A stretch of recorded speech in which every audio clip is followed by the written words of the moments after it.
Breaking news చూస్తున్నాం. Ukraine పై ఇటు Russia విరుచుకుపడింది. జనావాస ప్రాంతాలపై తీవ్ర స్థాయిలో దాడులను చేసింది. 700 డ్రోన్లు, వందల కొద్ది మిసైల్స్తో అటాక్ చేసింది. ఈ దాడుల్లో 16 మంది మృతి చెందారు, 100కు పైగా తీవ్ర గాయాలయ్యాయి. 2 వారాల్లో ఇదే అతిపెద్ద దాడి. ఇటు రష్యా ప్రయోగించిన వాటిల్లో 667 డ్రోన్లు, ఇటు గాల్లోనే వాటిని న్యూట్రలైజ్ చేశామంటూ యుక్రెయిన్ అధికారులు చెప్పుకొస్తున్నారు. 31 మిసైల్స్ని కూడా గాల్లోనే ధ్వంసం చేశామని ప్రకటించారు. విధ్వంసం సృష్టించి కొన్ని మిసైల్స్, డ్రోన్స్తోని ఇటు యుక్రెయిన్లో అలజడి రేపారు.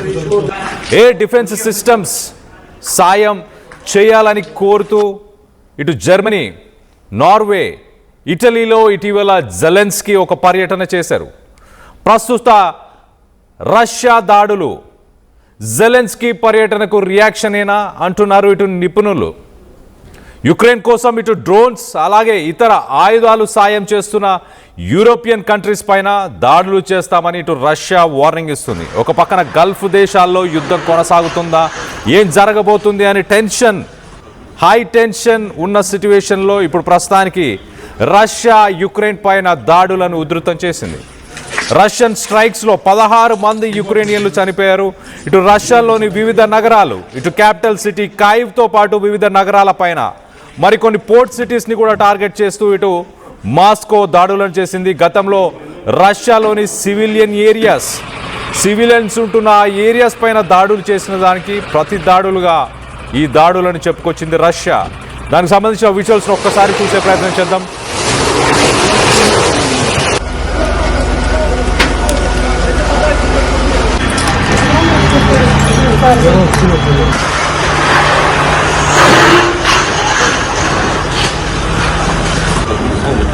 Не, я приехал, позвонили, сказали. Не бачите, Учебный год.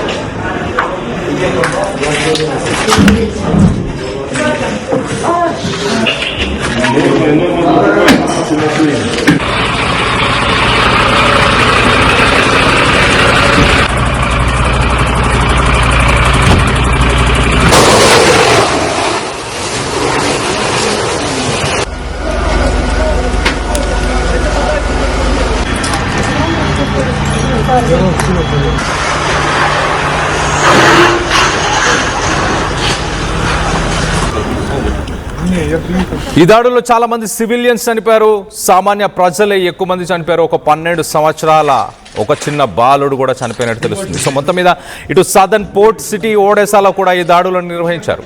అక్కడ వందలాది మంది క్షతగాత్రులు ఉన్నారు, వందలాది మంది గాయపడ్డారు, తీవ్రంగా గాయపడ్డారు. మరో పక్కన రష్యా ఇటు యుక్రెయిన్కి సంబంధించిన క్యాపిటల్ సిటీ కైవ్ని కూడా టార్గెట్ చేస్తూ దాడులను నిర్వహించింది.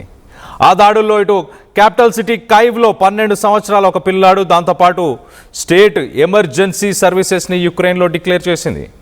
కైవ్ క్యాపిటల్ సిటీకి సంబంధించిన మేయర్ విటాలీ 48 మంది ఈ దాడుల్లో గాయపడ్డారు, అలాగే 4 చనిపోయారు. దాంట్లో ఒక చిన్న బాలుడు కూడా ఉన్నాడంటూ ఇటు మేయర్ చెప్పుకొచ్చాడు. మరో చోట ఇటు 3 చనిపోయారు, 34 మంది గాయపడ్డారు. సెంట్రల్ డిన్ప్రోపాటస్ రీజియన్ ఒలెస్కాన్ హెడ్ ఆఫ్ రీజనల్ అడ్మినిస్ట్రేషన్ అంటూ మొత్తానికైతే ఆ అడ్మినిస్ట్రేషన్ కూడా ఒక అఫీషియల్గానే అంగీకరించింది. 3 చనిపోయారు, 34 మంది అక్కడ గాయపడినట్టు.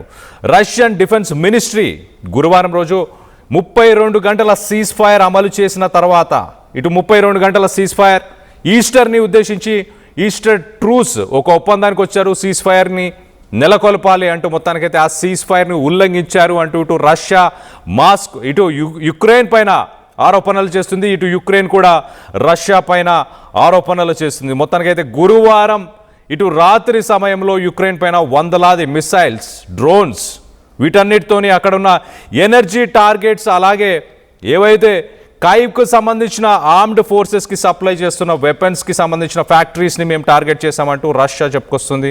మరో పక్కన రష్యా ఇవన్నీ గతంలో యుక్రెయిన్ రష్యాలో ఉన్న సివిలియన్ టార్గెట్స్ని టార్గెట్ చేయడానికి ఇదొక రెస్పాన్స్, ఇదొక రిటాలియేషన్ అంటూ చెప్పుకొచ్చే ప్రయత్నం చేసింది. ఒక major Ukrainian over night drone attack. రష్యాకు సంబంధించిన బ్లాక్ సీ పోర్ట్ టౌప్సీ అనే ఒక ప్రాంతంలో గతంలో యుక్రెయిన్ చేసిన దాడుల్లో 2 చిన్నారులు చనిపోయారు. అలాగే అక్కడ భారీగా మంటలు చెలరేగాయి. రష్యన్ ఆఫీషియల్స్ దానికి రివెంజ్గానే ఈ దాడులను చేశామంటూ చెప్పుకొస్తుంది. ఒక టెర్రరిస్ట్ డ్రోన్ ఇటు రెసిడెన్షియల్ బిల్డింగ్స్ని కూల్చేయడంతో 2 మైనర్స్ 5 సంవత్సరాలు అలాగే 14 సంవత్సరాల 2 మైనర్స్ చనిపోయారంటూ గతంలో ఇటు రష్యాకు సంబంధించిన వెనియామిన్ అనే ఒక రష్యన్ ఆఫీషియల్ తన టెలిగ్రామ్లో రాసుకొచ్చారు. మరో పక్కన ఇటు European Union Council chief Antonio Costa Russia డెలిబరేట్గానే కావాలనే ఇలాంటి టెర్రరైజ్ ఇటు సివిలియన్స్ని భయభ్రాంతులకు గురి చేయడానికి deliberately terrorize civilians in Ukraine, వాళ్ళని భయభ్రాంతులకు గురి చేయడానికి ఇలాంటి దాడులకు రష్యా పూనుకుంటుంది అంటూ ఇటు European Union Council chief Antonio Costa చెప్పుకొచ్చారు. ఇటు యుక్రెయిన్ రాత్రి జరిగిన ఈ దాడులు ఒక horrendous attack against civilian targets అంటూ ఇటు యుక్రెయిన్ కూడా చెప్పుకొచ్చింది. మొత్తం మీద రష్యన్ ఎయిర్ రైడ్స్ ఇటు క్యాపిటల్ సిటీ కాయివ్ అలాగే పొదిల్స్కి అలాగే ఒబోలన్స్కి డెనెస్కిస్కి ఇలాంటి జిల్లాలపైన అక్కడున్న మేయర్స్ ప్రకారం ఆ జిల్లాలపైన దాడులు చేశారు. యుక్రెయినియన్ క్యాపిటల్లో బిల్డింగ్స్ భారీగా ధ్వంసం అయిపోయాయి. కార్లు బిల్డింగ్స్ దానికి సంబంధించిన విజువల్స్ని మనం చూడొచ్చు. ఇటు కార్స్ బిల్డింగ్స్ ఇవన్నీ కూడా ధ్వంసం అయిపోయాయి. ఒక హోటల్ కూడా ధ్వంసం అయిపోయింది. క్యాపిటల్ సిటీని టార్గెట్ చేశారు. సివిలియన్స్నే టార్గెట్ చేసింది రష్యా అంటూ యుక్రెయిన్ చెప్పుకొస్తుంది. రష్యా మరో పక్కన ఇది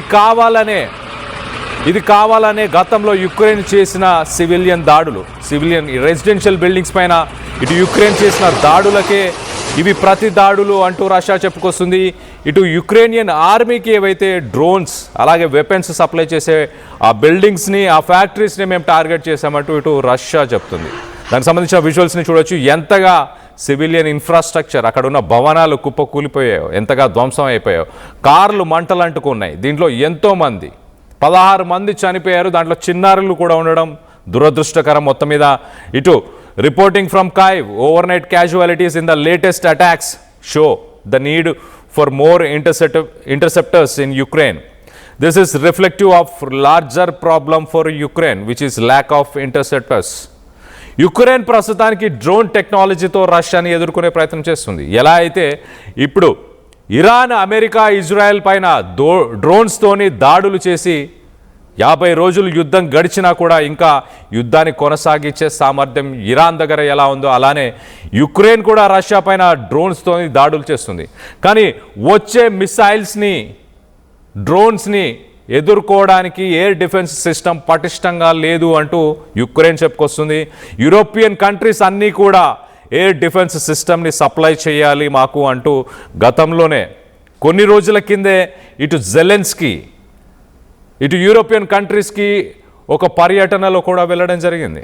సో మొత్తం మీద ఈ దాడులకు సంబంధించిన విజువల్స్ని మనం చూస్తున్నాం. గడిచిన కొన్ని నెలలుగా ఇటు యుద్ధం మొదలై సుమారు 4 సంవత్సరాలు గడుస్తున్నా ఇటు యుక్రెయిన్ రష్యా ఒక కొలిక్కి రాకపోవడం, చర్చలు జరుపుతామంటూ ఇటు ట్రంప్ గతంలో ఇటు పుతిన్తో అలాగే జెలెన్స్కీతో కొన్నిసార్లు మాట్లాడినా కూడా చర్చలు అవన్నీ సక్సెస్ కాకపోవడం, దానికి సంబంధించి యుద్ధం కొనసాగుతూనే ఉండడం, నాటోకి సంబంధించిన దళాలని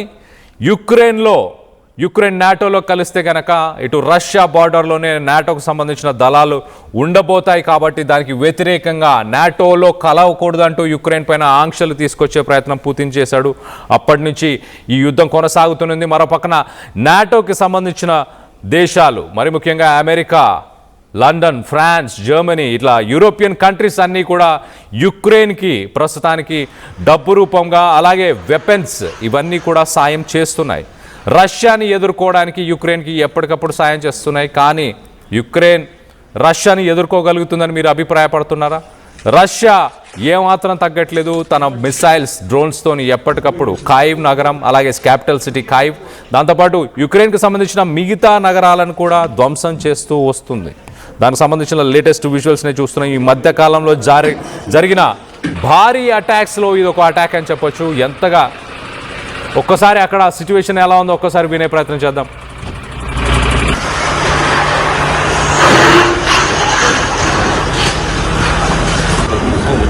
Не, я приехал в Texas. Позвонили, сказали. Побачите, да?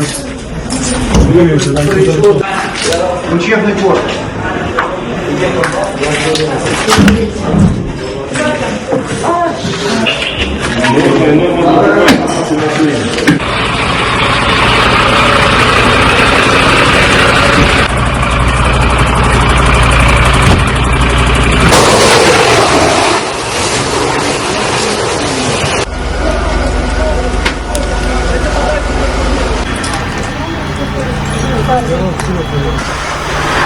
మీరు ఆ విజువల్స్లో చూడొచ్చు బిల్డింగ్స్ ఎంతగా ధ్వంసం అయిపోయాయో.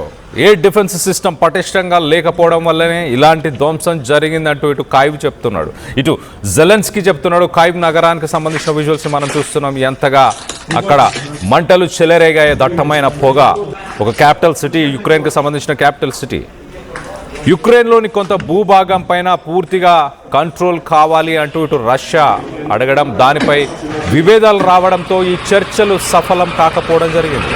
అప్పటి నుంచి ఈ యుద్ధం కొనసాగుతూనే ఉంది. దీనికి సంబంధించిన సహాయక చర్యలు ప్రస్తుతానికి యుక్రెయిన్లో ఉన్న రెస్క్యూ టీమ్స్ అన్నీ కూడా అక్కడికి చేరుకొని ఆ మంటలను కంట్రోల్ చేసే ప్రయత్నం చేస్తున్నాయి.